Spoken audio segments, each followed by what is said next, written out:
A man marries his sister to keep a bloodline pure. A mother watches her daughter burn and calls it justice. A kingdom falls because one boy saw too much. This is every major house in Westeros explained. House Stark. The Starks didn't care about fancy crowns or big cities. They cared about the North, cold, harsh, and loyal to the bone. Before there were dragons flying around and kings fighting over thrones, there were the first men. And one of them, Bran the Builder, pretty much set the stage for everything. He built Winterfell. He built the Wall. And his family? They became the kings of the North for thousands of years. They weren't loud, they weren't rich, but they were strong. The Stark words, "Winter is coming," aren't just a motto. They're a warning. Everything good comes to an end, and when it does, you better be ready. The Starks ruled because people believed in them. The families of the North, Umbers, Manderleys, even the Boltons before they turned evil, stood by them. Not because they were scared, but because they trusted them. But being a Stark has never been easy. They've been betrayed, exiled, killed, and nearly wiped out. Was burned. Their name was almost forgotten. But somehow, they always came back. Sansa survived the worst and became a queen. Arya crossed oceans and took out monsters. Bran lost everything and saw everything. That's the thing about the Starks. You can knock them down. You can break them apart. But when the snow falls, the wolves rise. Every time. House Lannister. If the Starks are ice, the Lannisters are pure fire, golden, flashy, and dangerous if you get too close.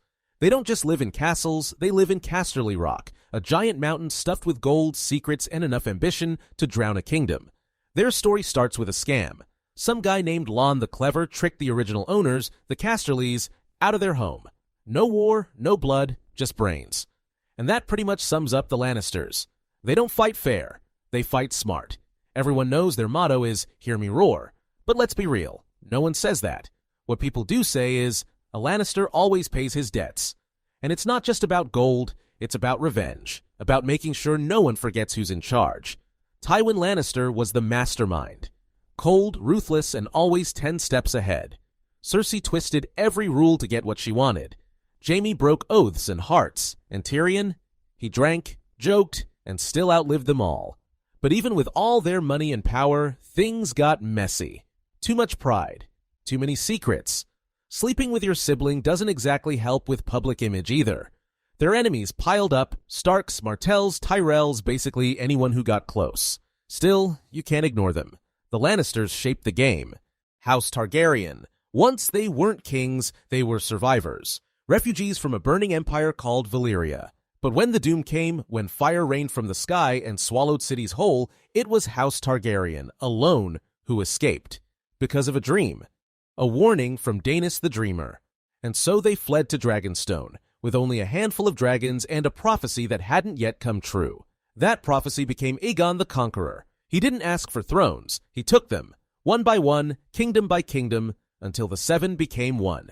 With his sisters, who were also his wives, at his side, and dragons above his enemies, he forged a new world, and set his house on the Iron Throne. For 300 years the Targaryens ruled. They married within their bloodline to keep it pure, but purity came at a price. One king burned his daughter alive. Another whispered to dragons that no longer answered.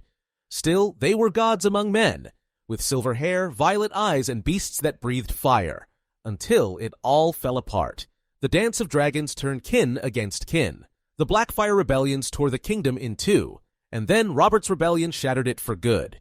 When Daenerys was born, her house was ashes. Just a name, just a banner. But she brought the fire back. Her dragons flew again, her enemies fell, and for a moment it looked like House Targaryen would rise once more. But in the end, it wasn't war or betrayal that doomed her. It was the very thing that had always cursed her bloodline, madness and love. House Baratheon. The Baratheons didn't start as kings, they started as soldiers. Orys Baratheon was a general under Aegon the Conqueror, maybe even his half-brother.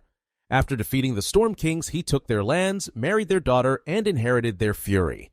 Storm's End became their fortress, a stone wall against the wrath of the sea, and from that storm, a king rose. Robert Baratheon, loud, proud, built like a warhammer. He didn't want to rule. He wanted revenge, and with Ned Stark at his side, he got it. The Targaryens fell. The throne changed hands. But Robert's rule was never built to last. He drank, he hunted. He ignored the rot growing in his own house. And when he died, his brothers Stannis and Renly tore each other apart trying to fill the gap. Stannis had the will. Renly had the charm. Neither had the throne for long. By the end, the line was broken. No sons, no heirs. Just Gendry, Robert's bastard, legitimized by a queen who burned cities. And so the house built on fury burned itself out. No rebellion, no dynasty. Just echoes of war crashing like waves against Storm's End. House Tyrell. On the surface, the Tyrells looked harmless. A golden rose on a green field. Words like growing strong.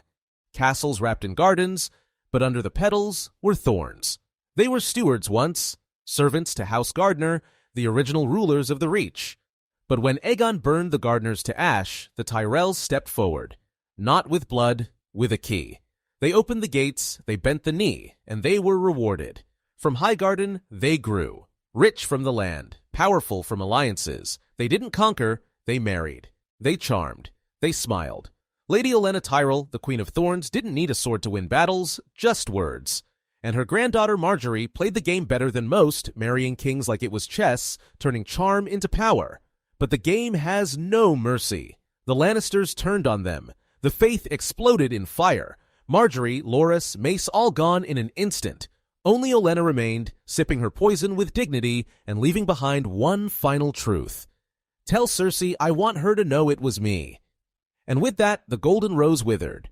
Not in battle, not in disgrace, but in silence, beneath a castle turned to rubble. House Martell. Dorne doesn't kneel. It never has. When Aegon came with his dragons and his fire, every kingdom fell, except Dorne.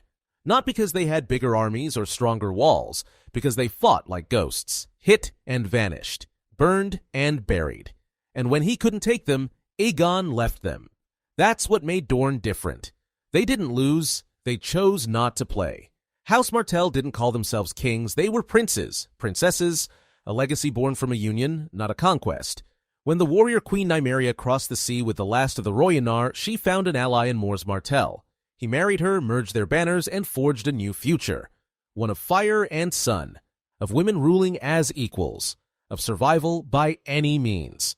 Their motto, unbowed, unbent, unbroken, isn't just pride, it's truth. They never broke under dragons. They never bent to kings. And when they finally joined the realm, it wasn't through war. It was through marriage, on their terms. But peace didn't last. When Elia Martell was slaughtered during Robert's rebellion, her children butchered, her body broken, it rewrote everything. Dorne never forgot, and neither did her brother. Oberyn Martell came to King's Landing with a smile, a spear, and a vendetta. And when he finally stood before the mountain, vengeance in his hands, it should have been justice. Instead, it was silence. A crushed skull. A scream swallowed by dust. Even after Oberyn's death, Dorne stayed defiant. But with no clear heirs and no more sons or daughters left standing, the house that once resisted fire was undone by whispers and shadows. House Greyjoy. They don't plant, they don't kneel, they don't ask. The Ironborn take. House Greyjoy rules over the Iron Islands, jagged rocks in the Western Sea where the wind howls louder than kings. Their words are brutal. We do not sow. Because they don't farm, they raid, they steal. And if they die doing it, the drowned god welcomes them with salt and shadow. The Greyjoys trace their lineage to the Grey King, a mythical figure who fought sea monsters and wore fire like a crown. But myth only gets you so far. What kept them feared was their fleet. Ironborn longships that could strike without warning and vanish before a sword was drawn. Their seat, Pike, isn't a castle. It's a ruin held together by bridges and stone prayers. It doesn't matter, the sea is their strength. But pride turned into foolishness.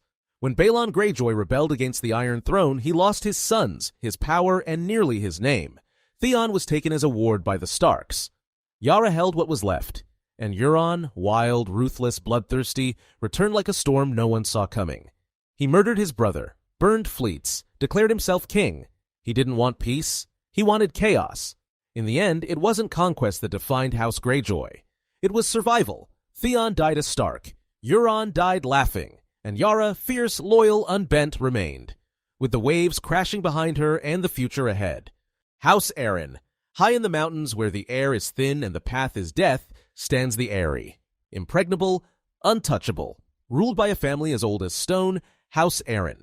They came from the Andals, not as conquerors, but as chosen ones. Sir Ardys Arryn, the Winged Knight, landed on the tallest peak of the Vale and took it with fire in his eyes and steel in his hands. And ever since, the Arryns have ruled from above, looking down, watching, waiting. Their words, as high as honor, speak to both their altitude and their attitude. They believe in justice, in purity, in strength without compromise. But sometimes that purity turns to pride. Jon Arryn, the last true Lord of the Vale, was a noble man, a teacher, a father, a mentor to both Robert Baratheon and Ned Stark. When the Mad King demanded Ned's head, it was Jon who said no. That one refusal set the rebellion in motion. That one man's honor sparked a war.